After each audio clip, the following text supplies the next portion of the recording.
Assalamualaikum warahmatullahi wabarakatuh. Selamat pagi untuk Bapak Sudi dan selamat pagi untuk teman-teman semua. Jadi di sini kami dari kelompok 2 ingin mempresentasikan hasil kerja kami yaitu analisis regresi determinan sosial ekonomi dan proporsi kelahiran remaja terhadap Indeks Pembangunan Manusia atau IPM di Indonesia. Sebelumnya, kami akan memperkenalkan diri terlebih dahulu untuk rekan-rekan kelompok 2.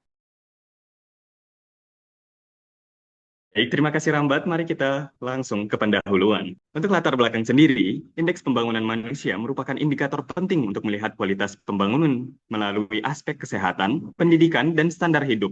Namun, pencapaian IPM antar daerah sering dipengaruhi oleh faktor eksternal, seperti pertumbuhan ekonomi, yaitu PDRB, tingkat kemiskinan, ketahanan pangan, faktor gender, serta biaya pembangunan infrastruktur.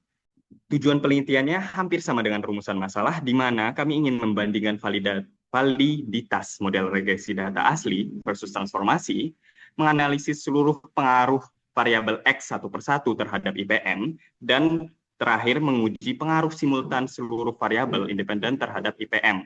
Untuk sumber data sendiri, kami mengambil data dari Badan Pusat Statistik tahun 2020 hingga 2022, di mana dataset terdiri dari 6. Yang pertama, indeks kemahalan konstruksi untuk mengukur biaya konstruksi bangunan per kabupaten ataupun kota, indeks pembangunan manusia sebagai indikator komposit kesehatan, pendidikan, dan daya beli, ketiga produksi domestik regional bruto atau PDRB untuk nilai tambahan bruto perekonomian daerah, kemudian persentase penduduk miskin untuk penduduk di bawah garis kemiskinan, dan terakhir, proporsi perempuan melahirkan di bawah 20 tahun untuk indikator kesehatan reproduksi Sekarang kita remaja. masuk ke bagian hasil dan pembahasan. Yang pertama ada import library-nya dulu, seperti Pandas dan juga Pet dari Padlib-nya untuk membaca file dan folder secara otomatis. Yang kedua ada data acquisitions atau pengambilan data. Yang ketiga ada checking data integrity, yaitu yang pertama normalisasi kolom. Yang kedua ada uji kesamaan format. Dengan kode seperti ini, kode ini digunakan untuk mendeteksi perbedaan penulisan nama kabupaten dan kota antar dataset agar tidak terjadi error saat penggabungan data. Nah, pada tahap ini, seperti code-nya di sini ada df sama dengan equal to df.rename columns. Nama-nama dalam kolom yang masih kurang jelas, terlalu singkat atau terlalu panjang, atau tidak seragam diganti menjadi lebih deskriptif. Data final akan disimpan dalam format CSV. Baik, di tahap analisis yang pertama ini ada eksplorasi awal, ada data acquisition tadi, data sudah di-load dari file proses data.csv dan dilakukan pengecekan struktur datanya. Yang kedua ada statistik deskriptif. Di sini dari hasil df.describe diperoleh insight penting. Yang pertama, rentang tahunnya kita menggunakan 3 tahun data dari tahun 2020 sampai tahun 2022. Yang kedua, jumlah kabupaten atau kotanya 514. Semuanya lengkap. Serta didapatkan nilai count, min, STD, min, quartile, dan nilai maksimum dari masing-masing variabelnya. Yang ketiga, tentu saja kita menggunakan metode training dan testing split. Di sini training setnya kita menggunakan data dari tahun 2020 sampai 2021. Dan testingnya kita tes di data tahun 2022. Baik, kita lanjut ke tahapan analisis sebelum transformasi dan standarisasinya, yaitu tahapan EDA. Yang pertama, distribusi. Pada distribusi ini, kami menemukan masalah skewness atau kemiringan data, terutama pada variabel PDRB yang sangat miring ke kanan. Ini menegaskan perlunya langkah pra-pemrosesan berupa transformasi data. VIF-nya atau multikolonialitasnya, validasi menggunakan VIF menunjukkan hasil yang sangat baik. Karena nilainya kurang dari 5, dapat dipastikan tidak ada multicol. Sehingga semua variabel prediktornya ini aman untuk digunakan dalam permodelan selanjutnya. Baik, selanjutnya adalah step yaitu linear regression. Jadi kita akan melakukan pemodelan awal untuk melihat apakah ada tinjauan berikutnya untuk memperbaiki model. Model ini memprediksi IPM dengan nilai R-squared sebesar 0,72, yaitu 72% variasi IPM dapat dijelaskan. semua variabel signifikan dengan hubungan logis.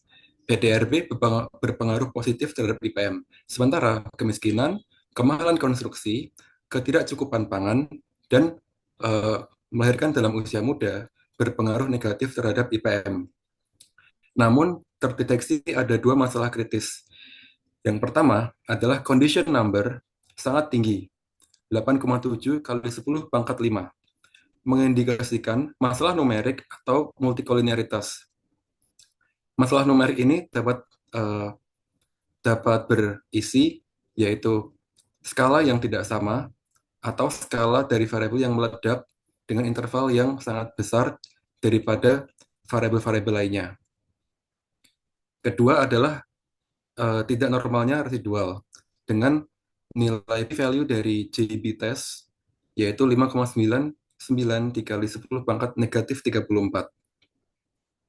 Maka dari itu, kami melakukan rekomendasi berupa transformasi dan standarisasi data sebelum model valid untuk inferensi statistik. Berikut juga rangkuman dari uji asumsi klasik untuk model awal ini. Berikutnya untuk tahap transformasi dan standarisasi sesuai tinjauan dari pemodelan awal tadi. Yang pertama untuk transformasi, kami menggunakan transformasi logaritma, menggunakan implementasi NumPy log 1p atau logaritma natural dari nilai variabel ditambah 1. Selanjutnya adalah standarisasi. Setelah transformasi logaritma, seluruh variabel, kecuali variabel target indeks pembangunan manusia, kemudian menjalani proses standarisasi menggunakan implementasi standar scalar. Proses ini mengubah setiap variabel ke dalam skala yang seragam dengan rata-rata 0 dan standar deviasi 1 melalui rumus Z-score. Selanjutnya adalah analisis untuk setelah transformasi dan standarisasi. Pertama, kita melakukan EDA lagi untuk meninjau kembali efek dari transformasi dan standarisasi. Untuk distribusi tiap variabel, analisis EDA setelah transformasi menunjukkan distribusi variabel yang jauh lebih baik. Dengan keempat variabel yang sebelumnya sangat miring, IKK, PDRB, P0, dan prevalensi ketidakcukupan pangan, kini lebih simetris setelah transformasi log. Sementara IPM sebagai target dan proporsi perempuan melahirkan di bawah 20 tahun tetap normal. Transformasi berhasil mengatasi masalah skewness ekstrim, mengurangi outlier, dan menyamakan skala variabel. Sehingga hubungan PDRB-IPM yang positif serta hubungan negatif variabel sosial dengan IPM tampak lebih jelas. Selanjutnya ada analisis multicol dengan VIF, di mana perbandingan VIF menunjukkan semua nilai tetap sangat rendah, di mana nilai VIF ini juga di bawah 5, tetap baik sebelum maupun setelah transformasi. Selanjutnya adalah pemodelan untuk data setelah transformasi dan standarisasi. Model prediksi IPM setelah transformasi memiliki nilai R-squared sebesar 0,723, mengalami peningkatan kinerja. Sebagian besar variabel signifikan dengan hubungan yang logis. Seperti sebelumnya, PDRB berpengaruh positif, sementara kemiskinan, IKK, dan melahirkan usia muda berpengaruh negatif. Transformasi berhasil mengatasi masalah besar condition number yang turun drastis dari 8,7 kali 10 pangkat 5 menjadi 2,23 saja, menandakan multikolinearitas telah teratasi dan juga tidak ada lagi masalah mengenai numerik dan skala tiap variabel. Namun, masalah residual tidak normal tetap ada. Di sini kita akan membahas model mengenai setelah transformasi dan standarisasi. Untuk kesimpulannya sendiri, setelah transformasi, hanya linearitas yang terpenuhi, sedangkan heteroskedastisitas dan normalitas residual tetap menjadi masalah. Model menjadi lebih baik untuk prediksi, namun tetap terbatas untuk inferensi dari statistik. Oke, masuk ke dalam pembahasan untuk feature pruning. Jadi yang pertama, apa itu feature pruning? Feature pruning adalah proses penyederhanaan model dengan cara menghapus variabel prediktor yang tidak signifikan atau redundan. Lalu masuk ke model tahap feature pruning di linear regression OLS. Yang pertama ada pemodelannya sendiri. Model prediksi IPM setelah feature pruning memiliki R-square sekitar 0,7222. mengalami penurunan yang sangat minim dari model sebelumnya. Jadi semua variabel yang tersisa sangat signifikan dengan hubungannya logis dari PDRB yang berpengaruh positif, sementara kemiskinan, kemahalan konsumsi, dan melahirkan usia muda berpengaruh negatif. Proses penyederhanaan model berhasil meningkatkan kondisi numerik dengan kondisi number yang menjadi 1,91. Namun masalah utama residual tidak normal tetap bertahan pada prop Shekibera di sekitar angka 7,24 dikali 10 pangkat minus 26. Lanjut. Oke, masuk ke uji asumsi klasik dari feature pruning itu tadi. Yang pertama, hasil untuk uji linearitasnya itu untuk uji F itu ada 1,94 dan p-value-nya ada 0,164. Jadi p-value di sini kurang dari 0,05. Jadi menunjukkan model di feature pruning ini sudah linear. Lalu yang kelima, ada distribusi residual. Histogram tidak mengikuti kurva normal dengan baik. Jadi sesuai dengan uji Jagibera sebelumnya. Masuk ke goodness of fit. Di sini bisa terlihat untuk hasil-hasil dari MAE, MSE, RMSE, dan R-square, serta mean error, serta standar error. Untuk R-square sendiri, interpretasinya model dapat menjelaskan 70% variasi IPM pada data tes, menunjukkan kemampuan prediksi yang baik meski sedikit turun dari data training.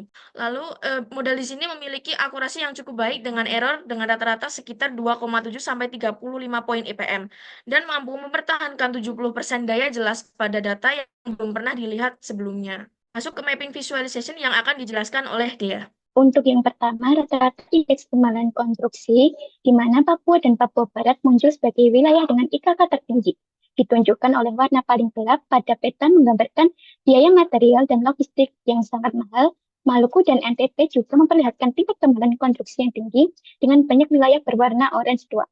Selanjutnya, untuk variabel PDRB, peta menunjukkan bahwa wilayah Jawa, khususnya Jawa Barat, DKI Jakarta, dan Jawa Timur memiliki PDRB tertinggi, mencerminkan peran mereka sebagai pusat industri, layanan, dan aktivitas ekonomi nasional. Selanjutnya, untuk mapping persentase penduduk miskin. Peta menunjukkan bahwa Papua dan Papua Barat kembali menjadi wilayah dengan persentase penduduk miskin tertinggi. Ditandai warna hijau gelap pada peta, wilayah seperti NTT, Maluku, dan sebagian Sulawesi juga memiliki tingkat kemiskinan yang cukup tinggi. Selanjutnya, untuk variabel proporsi, perempuan melahirkan anak pertama kurang dari 20 tahun. Peta menunjukkan bahwa Papua, seluruh pulau Kalimantan, serta beberapa wilayah di Sulawesi dan Sumatera memiliki provinsi perempuan melahirkan di bawah usia 20 tahun yang tinggi.